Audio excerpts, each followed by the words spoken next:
Hello and welcome to another Wheels Boy quick review. In today's video, we continue our quest to try to drive a car from every Chinese brand that we can by getting behind the wheel of this, the Changan CS55 Plus. Let's get started.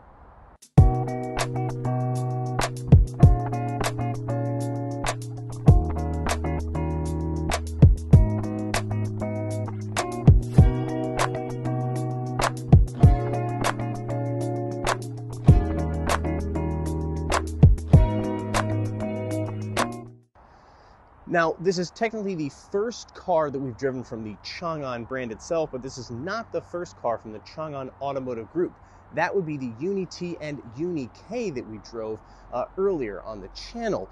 Looking at the front end, you can see there is a distinct family resemblance among these three models, specifically here in the headlight treatment as well as the grille area here. I would describe this one as a slightly more conservative version of the super futuristic look of the Uni-T and the Uni-K.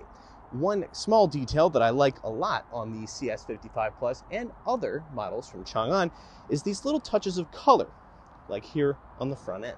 If we walk along to the side of the car, you can get a look at the profile, which I would describe as being much closer to that of the Uni-K than the Uni-T. The Uni-T having that incredibly raked rear roof line, kind of a coupe SUV look, if you will. Here on the side, we also have more touches of this nice matte red stuff here in front of the door, as well as down here on the rocker panel. I really do think it's nice. Really breaks up the design quite a bit. We come around to the rear end. There is a nice rear taillight treatment. I would say not quite the same as that on the Uni models. This is a separating factor. But up top, we do have a very similar kind of spoiler and third brake light. Very sporty looking, very nice. And then down here, well, I'll come over here and show you. This is not an exhaust outlet, even though it's supposed to look like one, but it is a nice kind of chrome element. Let's pop open the trunk, shall we?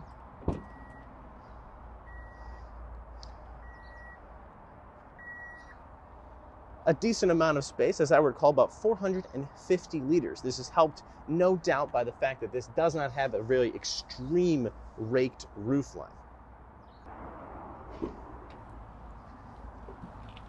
If we take a seat inside, we can get a look at the interior, and what an interesting interior it is. The first thing that struck me when I sat in here was how much it reminds me of that of the Uni-K. Not necessarily in the exact details, but in the overall shape, including the LCD instrument cluster here, screen here, and then the layer of buttons underneath the screen. One big difference between this and the Uni-K is that these are real physical buttons, whereas the Uni-K has a touch capacitive layer here. I prefer this. Speaking of physical buttons, there are a couple of interesting ones down here.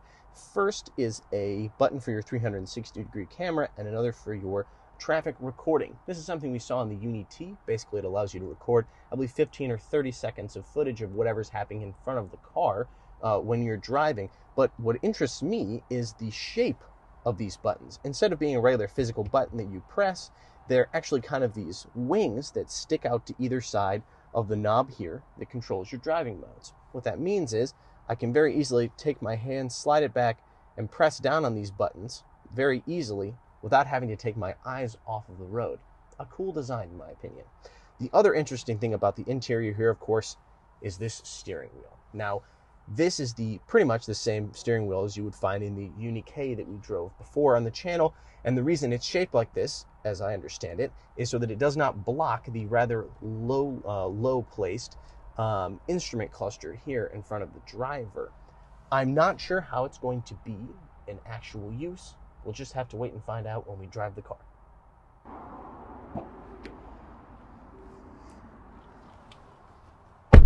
Here in the back seat, I would say, well, this is a compact vehicle, so you don't expect tons of head or leg room, but I would say that what you get is very, very nice.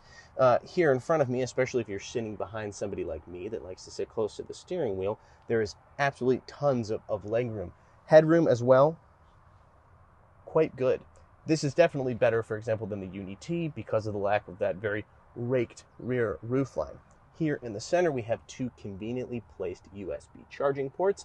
And then, of course, you see that the red coloring, stitching, and red accents that you saw on the front, in the front seats, as well as the outside of the car, continue here in the back seat.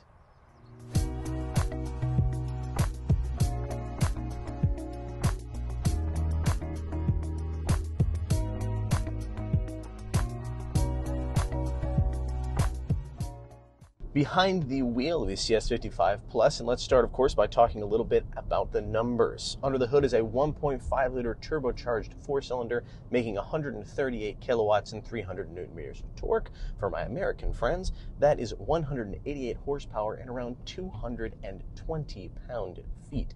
There is no official 0 to 100 kilometer per hour time for this car, but that's fine.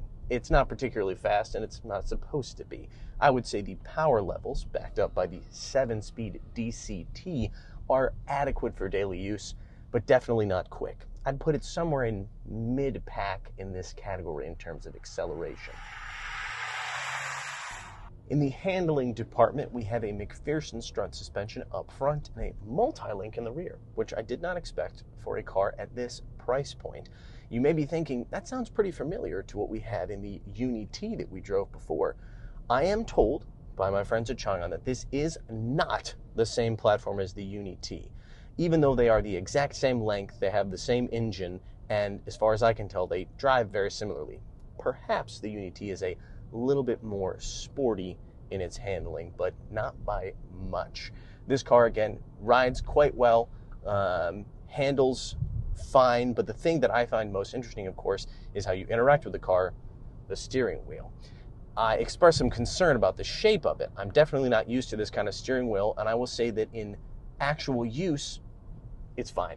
It does feel a little bit like a go-kart or a video game when you're using it, but actually driving it on the road is not that big of a deal. It's not as bad, for example, as trying to get used to like a yoke steering wheel in a Model S Plaid. Somewhat surprising for a car at this price point, this also has what is, in theory, a level 3 autonomous driving system, or semi-autonomous system, I should say. This is the same one that is available in the Uni-T. We are not going to be using it in this video for two reasons. First of all, it is still technically illegal to operate a car with an L3 system in China because you are supposed to have your hands on the steering wheel at all times. The other reason is we simply don't have time to use it. But if you're interested in learning how that system works, be sure to go check out our review of the Uni-T where we talk in detail about how it operates. Congratulations for making it to the end of the video. In exchange for your hard work, I'm going to tell you the price of this car. The starting price is about $16,900 US here in the Chinese market, and a top-of-the-line model will cost you $18,500. Now, if you see somebody in the comments asking, how much does it cost? You can help us to answer them. Thank you so much for watching today's video. As always, check us out on Instagram and Facebook, links in the description below. And of course, like, subscribe, and hit the bell.